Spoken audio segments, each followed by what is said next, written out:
Bonjour et bienvenue pour ce coaching photo numéro 2. Le principe du coaching photo, je viens à votre rencontre pour vous aider à réaliser votre photo parfaite. C'est vous qui faites les photos, j'ai rien dans les mains, juste je vous explique comment faire. Aujourd'hui, on va retrouver Alexandre dans cet endroit où vraisemblablement il va y avoir des oiseaux et on va voir avec lui ce qu'il souhaite réaliser comme image. À tout de suite.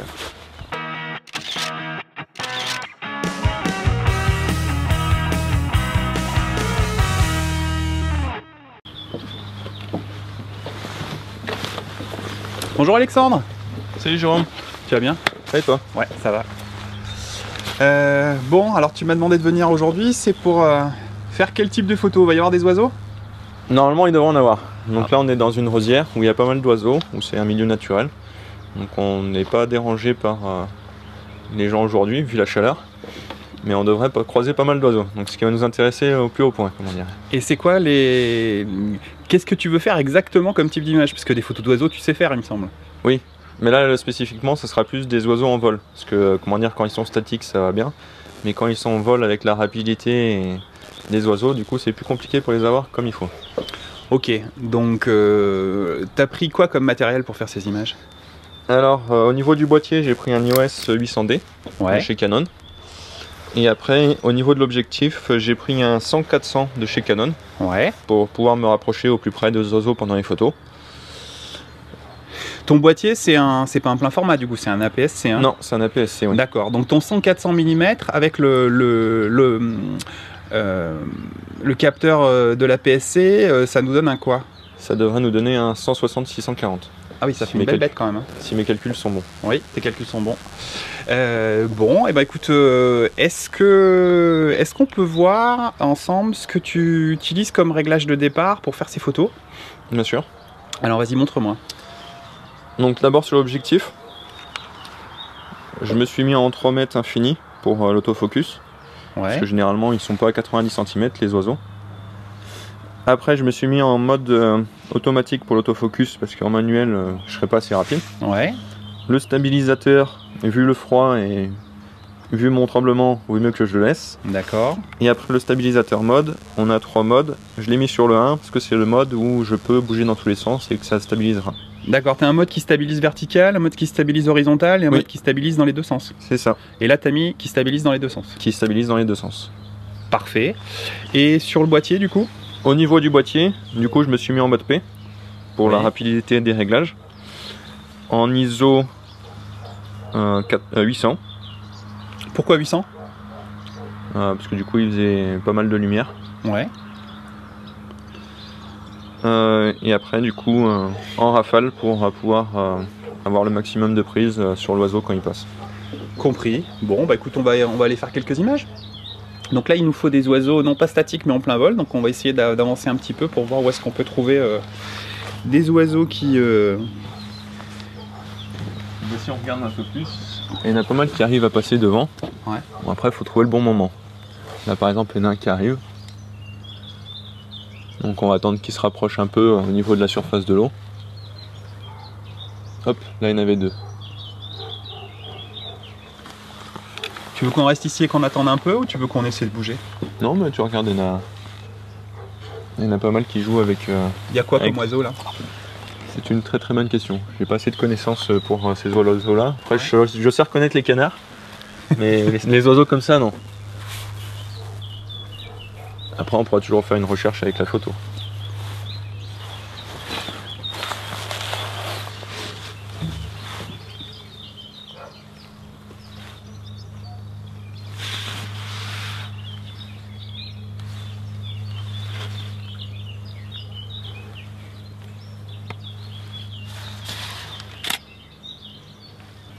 La première difficulté c'est d'arriver à avoir les oiseaux et d'avoir le cadrage comme il faut parce qu'ils sont sacrément rapides.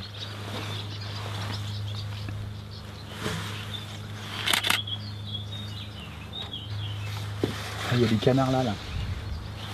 Ouais là. On les voit ici là. Le problème c'est qu'ils veulent pas s'envoler.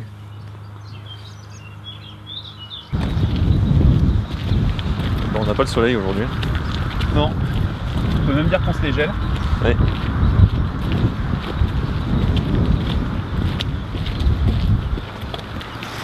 On va pas y arriver? Ah, dans l'émission là-bas, il y a les deux. Oui. On en profite. Même s'ils sont pas en vol.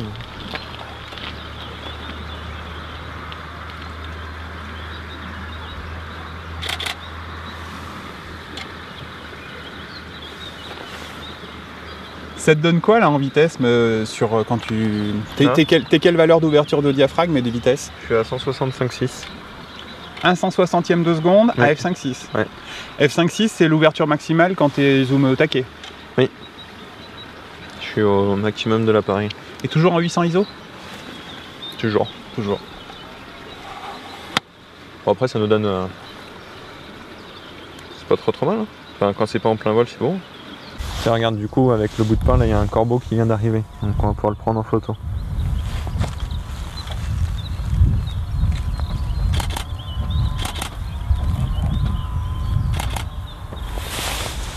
On va voir ce que ça va donner.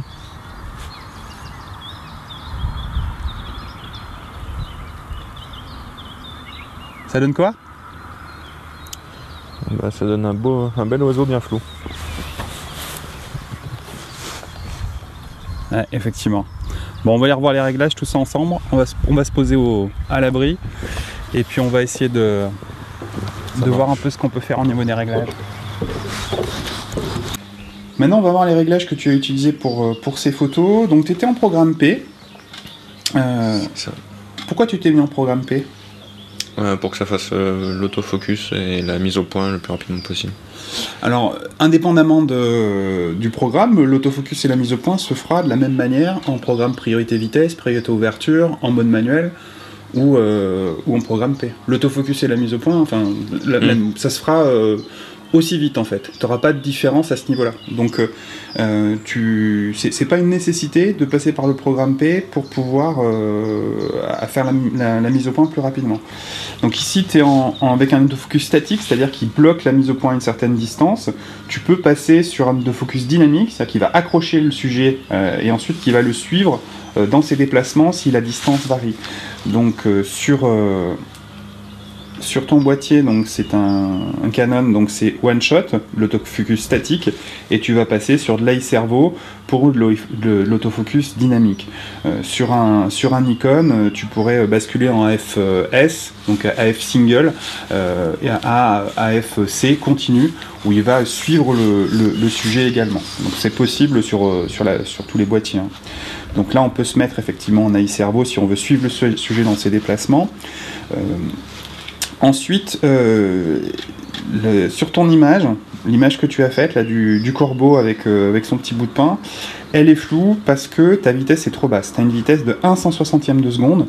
Sur des sujets entre guillemets sportifs, la vitesse du sport c'est 1 500e de seconde.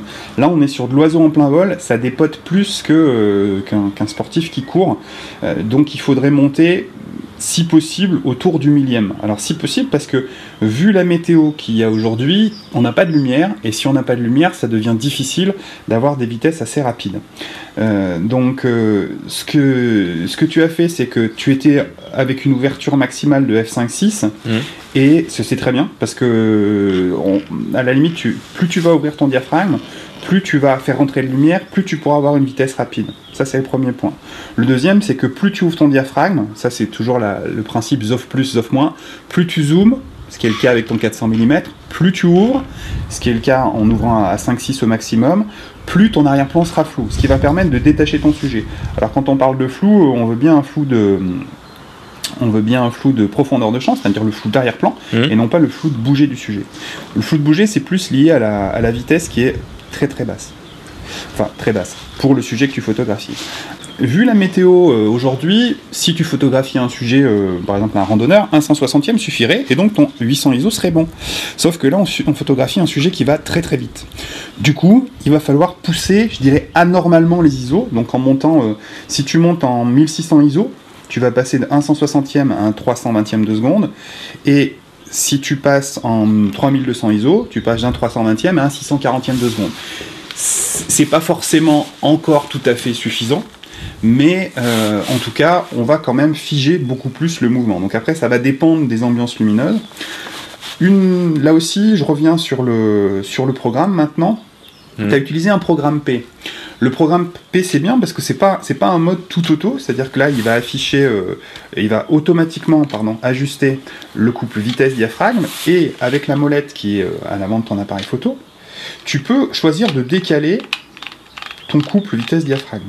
Alors tu peux le décaler en ouvrant ton diaph au maximum à chaque fois. Mais le plus simple, ça n'est pas, contrairement à ce qu'on pourrait croire, de se bloquer sur une priorité vitesse. Si tu veux la vitesse la plus rapide, eh ben, tu peux passer en programme priorité ouverture. Tu montes tes ISO. Donc là, par exemple, on va y aller carrément. On va aller en 3200 ISO. Alors forcément, si on monte en 3200 ISO, on va avoir du bruit. Mais si on a du bruit, c'est pas grave, parce que c'est soit du bruit, soit une photo floue. Donc il vaut mieux un peu de bruit. Donc on monte en 3200 ISO et on va ouvrir notre diaph au maximum. Là en l'occurrence, quand on va zoomer, l'ouverture maxi ce sera f5.6. Et il va automatiquement ajuster la vitesse la plus rapide. Alors ici on s'est mis à l'intérieur de l'abri, donc on va être à 1 centième de seconde. Mais si je cadre sur l'extérieur, bing, et ben étant donné qu'on est déjà à f5.6, il va de lui-même ajuster la vitesse la plus rapide, et là on passe tout de suite à 1 1600e de seconde, 1 2/1000e de seconde. Voilà, si je cadre un peu plus sur l'herbe, ça va me... Ouais, 1 2/1000e de seconde. Et ça, 1 2/1000e de seconde, ton oiseau il était net. Ça, c'est la partie technique. Ceci dit, il y a une chose qui est importante, le matériel c'est important, la technique c'est important, mais tout ça, en animalier, je serais tenté de te dire que ça sert à rien. Si t'as pas, ce que moi j'ai pas d'ailleurs, c'est la connaissance du milieu. Alors là-dessus, moi je pourrais pas te briefer, et j'ai trouvé quelqu'un qui va pouvoir t'aider et qui va redonner plein de conseils là-dessus. On va aller le retrouver, il va pouvoir nous aider. Les photos d'oiseaux, les oiseaux se laissent pas facilement approcher ni photographier. Donc il faut aller très lentement dans l'approche, il faut être vigilant quant à ses mouvements, il faut être prudent quant à l'approche. Sinon, tout le monde s'en va et on a plus rien. Et sinon, après, tout ce qui est bruit, ce genre de choses aussi, ils sont sensibles du coup, les oiseaux? Alors, le bruit, bien sûr, mais pas tant que ça. Il m'est arrivé de mettre des coups de flash pour faire dans des conditions tout à fait particulières, sans que ça dérange le moins du monde les photos que les oiseaux vont photographier. Il n'y a pas de règle générale. Il faut être discret, il faut bouger. Par contre, le mouvement, là, c'est important. Ouais, le mouvement surtout. Ouais, parce que les oiseaux sont plus sensibles à un mouvement qu'à un changement de couleur. Ouais. Alors là, du coup, on est un petit peu caché. Là, on voit qu'on peut observer. Bien sûr. Et vous avez un ustensile. Vous n'avez pas sorti l'appareil photo, mais par contre, vous avez sorti ça déjà. Alors voilà, c'est ce que je disais. Quand on veut faire des photos d'oiseaux, il faut commencer par les voir. Oui. Et ça, c'est l'outil qui permet de les voir beaucoup mieux. C'est une paire de jumelles, grossissement 10 et ouverture 45. C'est le modèle à peu près standard qu'ont tous les ornithos. Tout simplement parce qu'on ne fait pas une bonne photo si on tombe sur un oiseau par hasard, ou alors c'est vraiment un gros coup de chance. Il faut d'abord repérer, savoir ce qu'il y a, savoir ce qu'il n'y a pas. Parce que si on cherche les oiseaux qui ne sont pas encore arrivés, on les verra. Donc, ouais, si je viens à midi avec une trompette, ça va pas le faire, quoi. Non. Non.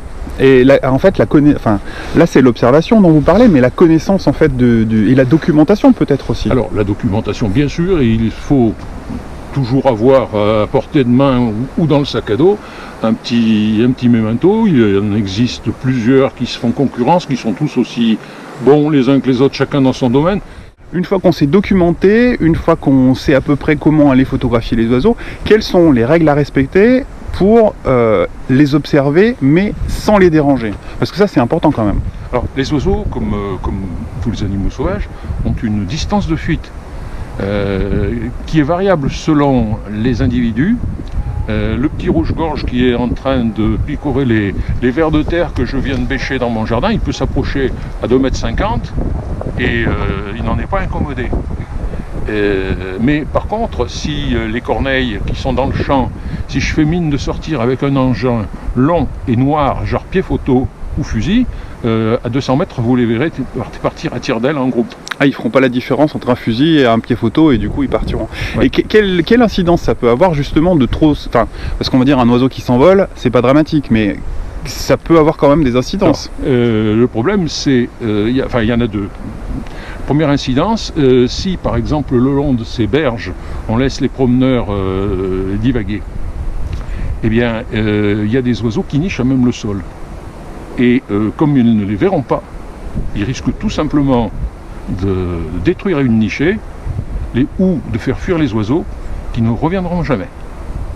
Et c'est une perte pour la biodiversité, puisqu'ils ne reviendront pas nicher là, ou ne viendront pas nicher du tout si la nichée est détruite. Donc ça, c'est peut-être le plus important, essayer de préserver la quiétude de l'endroit. Donc on se cache derrière un abri ou derrière un observatoire, hein, comme il y en a plusieurs autour de ce plan d'eau, tout simplement pour respecter la tranquillité des oiseaux. Donc si je résume, il faut des jumelles pour pouvoir observer, indispensable. On se documente sur les oiseaux qu'on veut observer avant, et une fois sur place, on reste à distance pour ne pas déranger l'habitat, ce qui nous garantit que les oiseaux vont rester et qu'on pourra à nouveau les photographier. Et voilà. Merci. Bon, on va essayer de... Je vois qu'il y a un héron qui va passer, donc on va essayer de le prendre.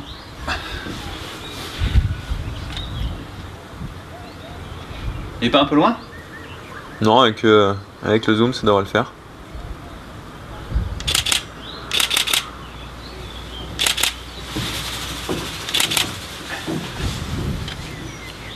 Ça monte à combien en 3200 ISO? f5.6, 1/800e. C'est ça. Ah, on n'est pas sur le 2 millième de tout à l'heure là. Effectivement, c'est un peu plus sombre. Et ben c'est mieux quand même. Elle est un peu plus nette là quand même. Oui. On a monté les ISO, on a ouvert le diaphragme.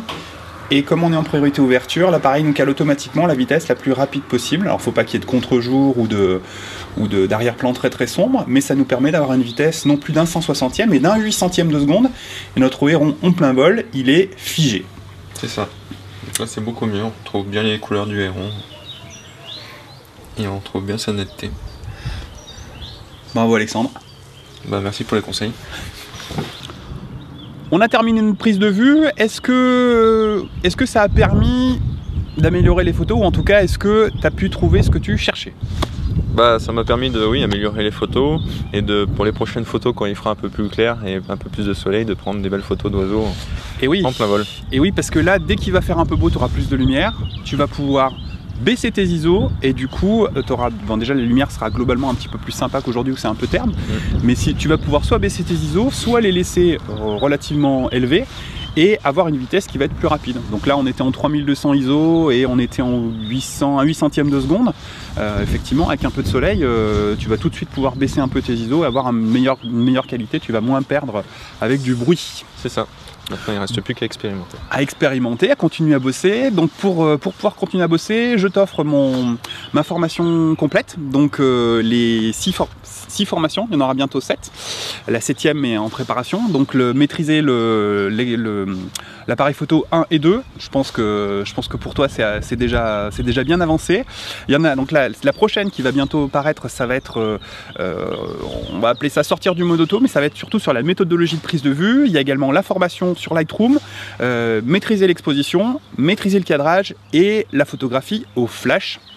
Donc le pack complet avec les 140 vidéos et puis le suivi, puisqu'on reste en contact. Tu fais déjà partie du groupe privé de Facebook, oui. Donc où parce qu'il y a, dans la formation il y a un suivi qui se fait et on peut continuer à échanger. C'est pas juste des vidéos, on peut poser plein de questions sous les vidéos et on peut aussi poser plein de questions et échanger dans le groupe privé sur Facebook. C'est là qu'on se retrouve tous. Voilà, c'est réservé aux élèves, donc voilà. Et ben écoute, on se dit à très bientôt pour une prochaine prise de vue. À très bientôt. Ciao. À bientôt, bonne semaine et bonne photo. Si vous souhaitez recevoir mes prochains cours de photo, abonnez-vous et activez la petite cloche de notification. Je publie une nouvelle vidéo chaque samedi.